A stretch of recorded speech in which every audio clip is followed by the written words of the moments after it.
First of all, let me thank Emeka for, as a matter of fact, TED Global for putting this conference together.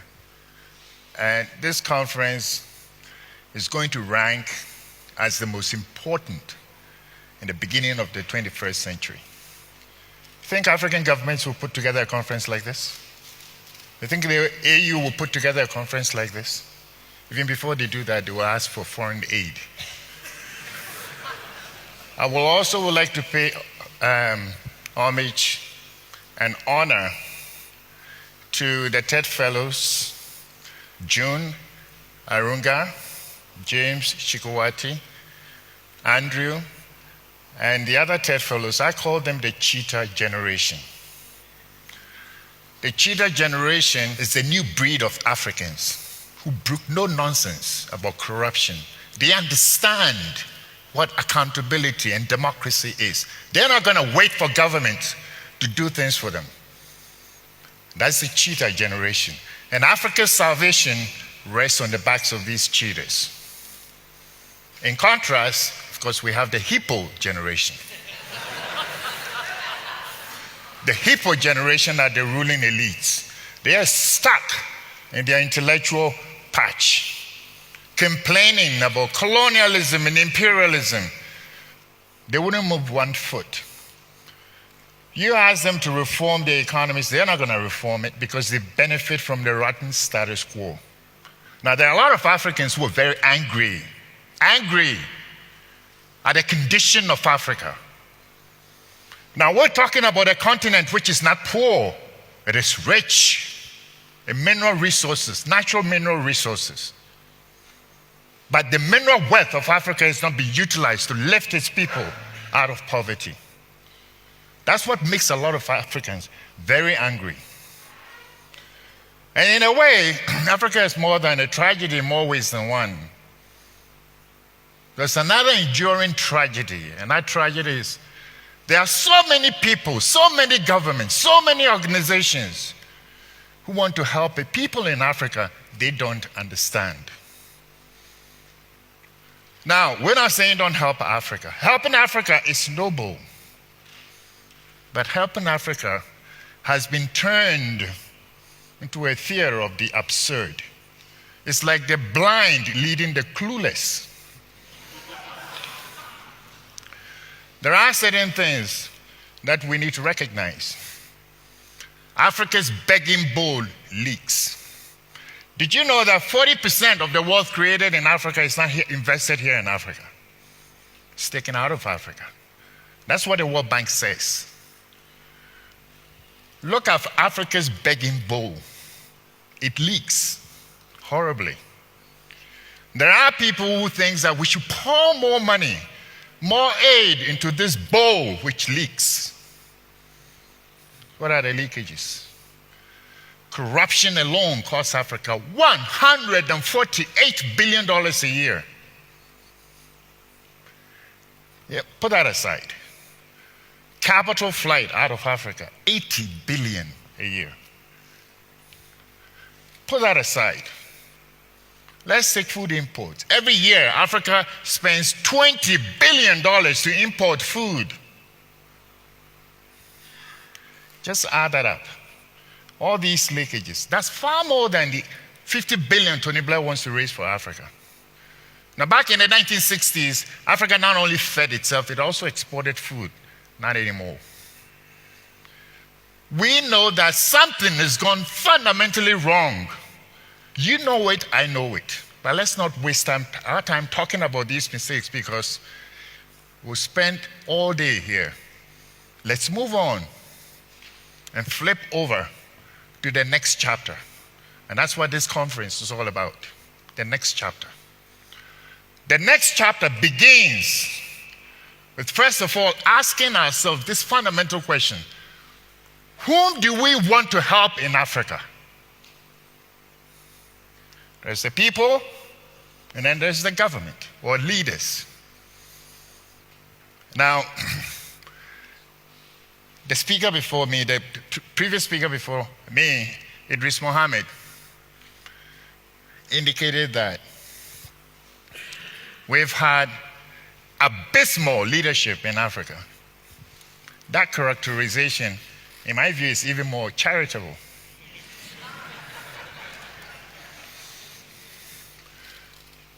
I belong to an internet discussion forum, an African internet discussion forum, and I asked them, I said, since 1960, we've had exactly 204 African heads of state since 1960. And I asked them to name me just 20 good leaders. Just 20 good leaders. Maybe you may want to take this, leadership challenge, yourself. I asked them to name me just 20. Everybody mentioned Nelson Mandela, of course, Kwame Nkrumah, Nyerere, Kenyatta. Somebody mentioned Idi Amin. I let that pass. Point is, they couldn't go beyond 15. Even if they had been able to name me 20, what does that tell you? 20 out of 204 means that the vast majority of the African leaders failed their people. And if you look at them, the slate of the post-colonial leaders, an assortment of military, fufu heads, Swiss bank socialists, crocodile liberators, vampire elites, quack revolutionaries. Now, this leadership is a far cry from the traditional leaders that Africans have known for centuries. The second false premise that we make when we're trying to help Africa is that sometimes we think that there is something called a government in Africa that cares about its people, serves the interests of the people, and represents the people. There is one particular quote. A Lesotho chief once says that here in Lesotho we got two problems: rats and the government. What you and I understand as a government doesn't exist in many African countries. In fact, what we call our governments are vampire states. Vampires is because they suck the economic vitality out of their people. Government is the problem in Africa. A vampire state is a government which has been hijacked by a phalanx of bandits and crooks who use the instruments of state power to enrich themselves, their cronies and tribesmen, and exclude everybody else. The richest people in Africa are heads of state and ministers. And quite often the chief bandit is the head of state himself. Where did they get their money? By creating wealth? No, by raking it off the backs of their suffering people. That's not wealth creation, it's wealth redistribution.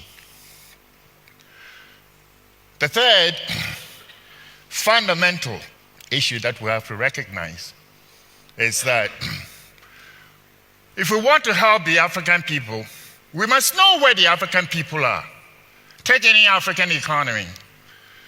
An African economy can be broken up into three sectors.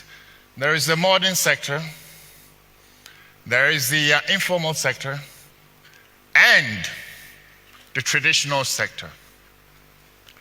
The modern sector is the abode of the elites, it's the seat of government. In many African countries, the modern sector is lost, it's dysfunctional. It is a meretricious fandango of imported systems which the elites themselves don't understand.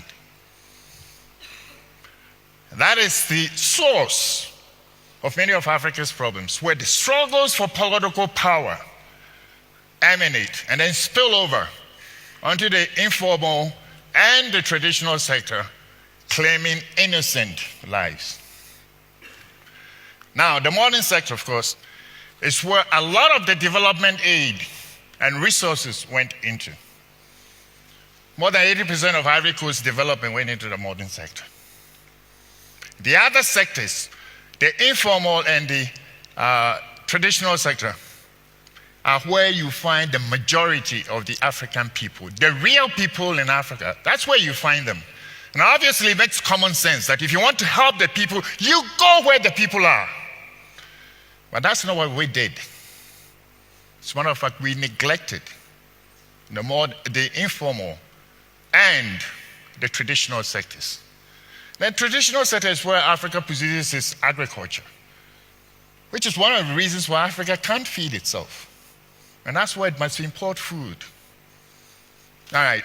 You cannot develop Africa by ignoring the informal and the traditional sectors.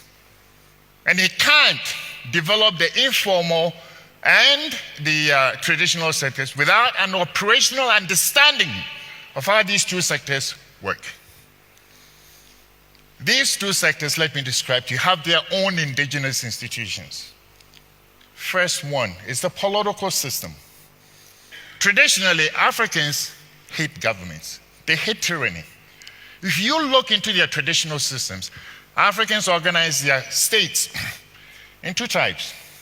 The first one belonged to those ethnic societies who believed that the state was necessarily tyrannous. So they didn't want to have anything to do with any centralized authority. These societies are the Igbo, the Somali, the Kikuyus, for example. They have no chiefs. The other ethnic groups, which did have chiefs, made sure that they surrounded the chiefs with councils upon councils upon councils to prevent them from abusing their power. In the Ashanti Kingdom, for example, the chief cannot make any decision without the concurrence of the Council of Elders. Without the council, the chief can't pass any law. And if the chief doesn't govern according to the will of the people, he will be removed. If not, the people will abandon the chief, go somewhere else and set up a new settlement.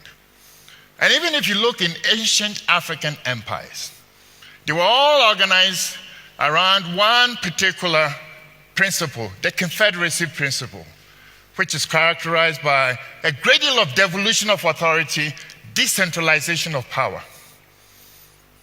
Now, this is what I have described to you. This is part of Africa's indigenous political heritage. Now, compare that to the modern systems. The ruling elites established on Africa. It's a total far cry.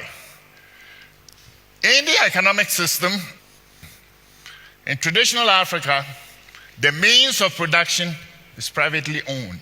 It's owned by extended families. You see, in the West, the basic economic and social unit is the individual. The American will say, I am because I am and I can damn well do anything I want anytime. The accent is on the I. In Africa, the Africans say, I am because we are. The we connotes community, the extended family system. The extended family system pulls its resources together. They own farms. They decide what to do, what to produce. They don't take any orders from their chiefs. They decide what to do. And when they produce their crops, they sell the surplus on marketplaces.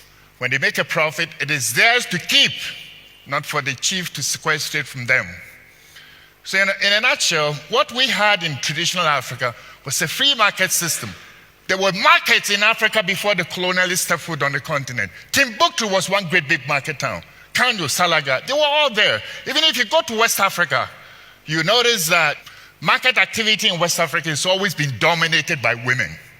So it's quite appropriate that this section is called a marketplace. The market is not alien to Africa. What Africans practiced was a different form of capitalism. But then, after independence, all of a sudden capitalism became a Western institution. And the leader said, Africans were ready for socialism. Nonsense. And even then, what kind of socialism did they practice? The socialism that they practiced was a peculiar form of Swiss bank socialism, which allowed the head of states and the ministers to rip and plunder Africa's treasuries for deposit in Switzerland. That is not the kind of system Africans had known for centuries. What do we do now? Go back to Africa's indigenous institutions. And this is where we charge the cheetahs. to go into the informal sectors, the traditional sectors. That's where you find the African people. And I'd like to show you a quick little video about the informal sector, about the boat building that I myself trying to mobilize Africans in the diaspora to invest in. Could you please show that?